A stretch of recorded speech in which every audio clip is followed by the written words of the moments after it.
Hi guys, it's Morgan. Welcome back to my channel. Today we are doing, actually I don't even know what we're doing.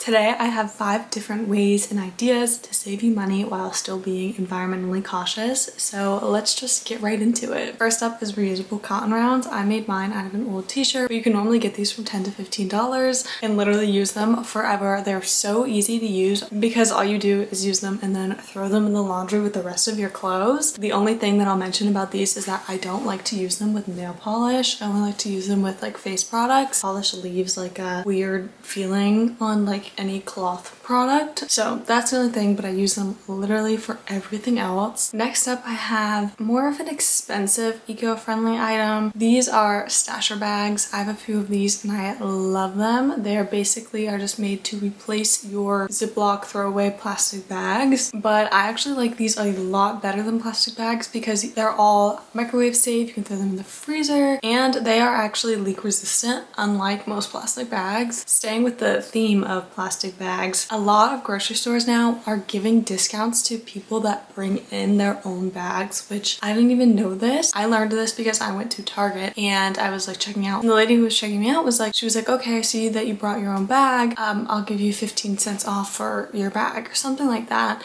And that's when I figured out that most places will do 10 to 15 cents per bag that you bring in. And I know that sounds like not much, but think about how much you shop. Like I grocery shop once a week. That's 15 to 30, maybe even $1 depending on how much you buy per week. So it adds up. Plus I like my reusable bags a lot better than those plastic bags that you get from the grocery store because I can hold so much more in my bags than in the plastic bags, which means I don't have to go back and forth between my car and my apartment a ton of times before my groceries are in the house. So I use reusable bags that I've had for years from like events or shopping. Like I use my Lululemon bags a lot. So if you have bags like that, I would recommend using those before you buy new ones. But if you have to buy new ones, I would recommend buying ones that are either biodegradable or they're made from recycled products. Another one that I do literally all the time, I cannot tell you the last time I bought a pack of paper towels because I use reusable paper towels, but you could also use Swedish why can't I say that word? You can also use Swedish Swedish dishcloths. They're both very similar. The dishcloths are a little bit more absorbent. They're more of like a spongy material, and then reusable paper towels are typically made from like fabric. So I actually thrifted my reusable paper towels, which we'll get to in a second, but you can easily make these because like I said, they're just fabric. You can also just use old rags or old t-shirts, or like I said, even make your own. This switch is a really affordable one because like I said, you can start using things that you have at your house like old t-shirts. Okay, we're gonna talk about one of my favorite ones next. Well, actually my very favorite one I saved for last because I'm excited to share this one, but the one I'm going to talk about now is going to the public library. This is something I now do all the time. I'm so incredibly grateful that I have rediscovered the public library. I used to go a lot when I was younger. I was like, I want to read more, but I don't want to buy these books myself, hence the public library. Like I said, books are expensive. Hardcover books are now like $20 to $25. Like that is crazy, especially if you're like me and you'd like to get your hands on as many books as possible. The public library is a great option. Most public libraries have options such as ebooks and audiobooks. So if you live far away from a public library, that will give you the opportunity to still access materials from the public library and not have to physically go to the library. Most libraries also have an option for you to request them to get a book. That way you don't have to buy the book. Like if you wanted to read The Da Vinci Code by Dan Brown, you can request them to get that book. Random example, but that was the first one I could think of. The next one's a little bit more of a broad idea, but it is to make something or fix it before you buy something new. This can help reduce plastic packaging in landfills, and depending on the item, it is often cheaper to make it yourself rather than buy it new. For example, I want to make rosemary water for my hair to spray it on my hair, and it's so much cheaper to just make it yourself because all you need is dried rosemary and water. And I think they were being sold for like $11 to $15 on Amazon last time I looked, and that's crazy when you can get dried rosemary for a couple bucks from the grocery store. Things like that. Plus that comes in a plastic spray bottle. So making it at home, you can use the spray bottle you already have or a cute little glass one.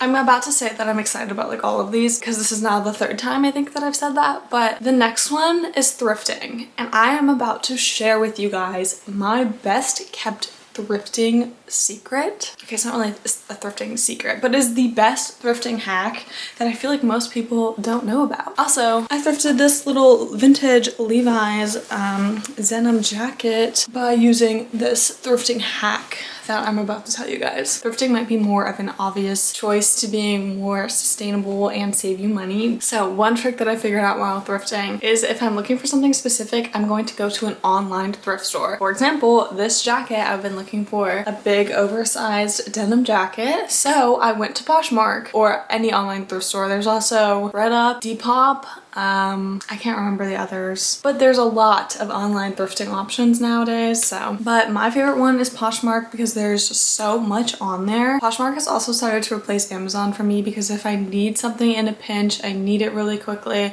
oftentimes I'll find it, I'll message the seller and I'll say, can you ship this out next day? And a lot of the times they will say yes because they want you to buy it, you know? And all Poshmark orders have 2-day shipping with the US Postal Service. I don't know how it works in other countries, if they have similar platforms or if Poshmark is in other countries, I'm not sure, but in the United States they do 2-day shipping with all of your purchases. You do have to pay for that, but it's every single purchase is like $7 shipping and it's 2 days for all of them. I don't know why I feel like I needed to explain that. Also, you can put in your sizes, put in different colored items that you want. It makes thrifting so much quicker and easier and you don't even like have to leave your house. I use Poshmark all the time when I'm trying to find green items for like tailgate outfits. That's my favorite, you know. Any kind of event, I feel like you can find what you need on Poshmark or any other online thrifting site. I just keep saying Poshmark because that's my favorite. That's the one I use the most. Okay, next is using a Brita or something similar instead of buying plastic water bottles. I'm sorry, but if you are still buying plastic water bottles, like I think you want me to like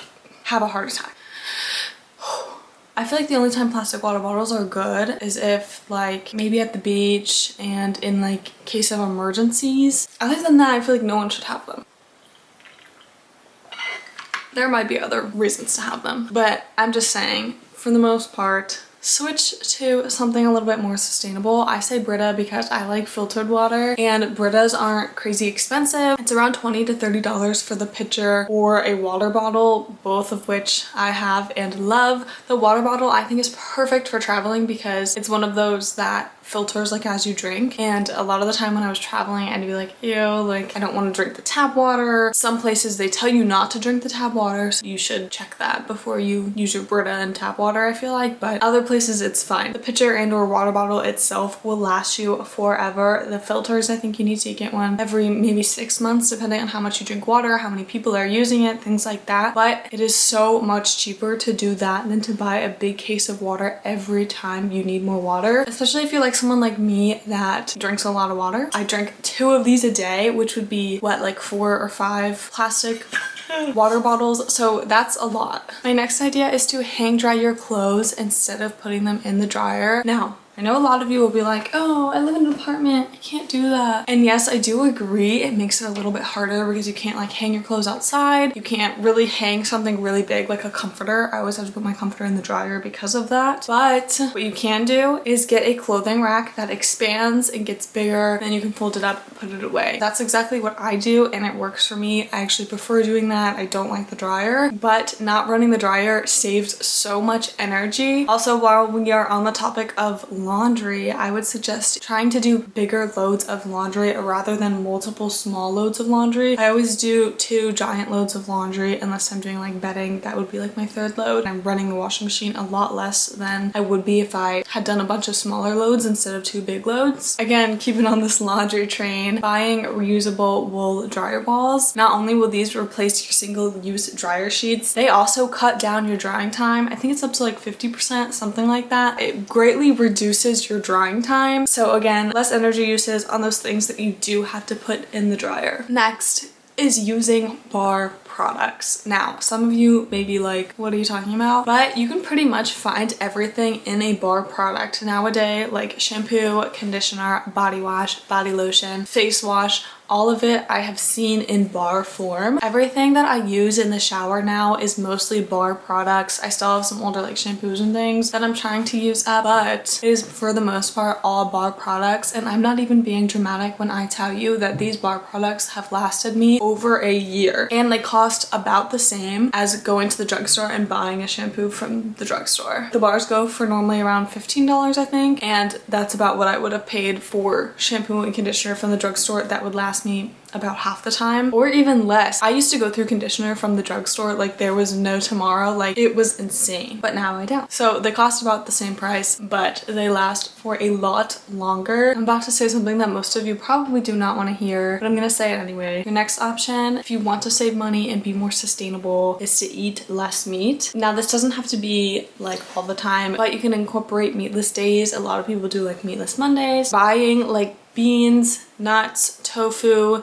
things like that to get your protein is cheaper than buying meat. Meat uses a lot of water to produce, alongside all of the CO2 emissions that it takes to produce meat. I'm not trying to bash on anyone that eats meat. Everyone has different lifestyles. I'm just saying it could potentially be an option for you depending on, you know, allergies, diets, lifestyle, things like that. Turning down or off the AC and or heat, you will actually be surprised by how much of your electricity bill is coming from heat or AC. Especially if you have a big house, a lot of it is probably coming from heating and cooling. You'll also most likely get used to the temperature change once you make these adjustments. For me, in the winter, I just hang out in sweatpants when I'm at home, and in the summer, I hang out in like a tank top and shorts, and it has really saved me a lot of money and really reduced my energy use. I only have 2 more, but my second to last one is using makeup eraser instead of makeup removing wipes. Now, if you don't know what a makeup eraser is, it is basically like a special cloth that you literally just get wet and it removes your makeup. I've had mine for probably 5 or 6 years now. I got it as soon as like they came out. They used to be a big thing. I think people were just excited to try them out, and then now I hear no one ever talking about them anymore, but mine are still in perfect condition and I've had them for years. They also make like big cloths, and then they now make smaller one-day use cloths, which I kind of want to try the one-day use cloths because I've had my big cloths for so long, and the one-day ones feel like they would be easier to travel with. Those are my favorite. I literally never buy makeup remover anymore. Okay, my last one. I feel like not enough people know about this. I'm telling you right now, these are safety razors. Y'all need to stop buying those plastic razors that you get at like Walmart and Target. These safety razors are unbelievably a lot, so much more cheaper than those plastic razors. So basically what you do is you buy this reusable safety razor. You only buy it once because you literally use it for the rest of your life. And then you buy the razors that actually go into that safety razor. But literally that pack of pay like $15 max for lasts years. The only thing that I would say about this is that those razors are really sharp. So there's kind of a learning curve. You need to be careful with it. And I think if you are just now learning to shave or just starting out to shave, you need to be very careful because the edges are there. There's just a lot more of like the actual razor blade showing. But I'm telling you, once you get adjusted to it, these are amazing and they work so much better than the plastic razors that you get from the store. It will save you so much money and so much plastic in the landfill. I also wanted to mention one more thing before I wrap up this video. I think it's important to know that no one's sustainable journey is perfect, and that it's still important to remember to use what you have before you go out and buy anything new. Use what you have and then switch to the sustainable version of it. Also, I did mention thrifting, which makes me feel like I want to say that it's important to try to consume less and just try to not buy clothing just because it's trending. Try to buy clothing that you truly genuinely like. But that is it for me. I really hope these tips and tricks helped you guys save some money and live a little bit more sustainably. Make sure to leave any other tips and tricks you have in the comments below. I hope you guys enjoyed it. Don't forget to comment, like, and subscribe, and I will see you in the next one. Bye!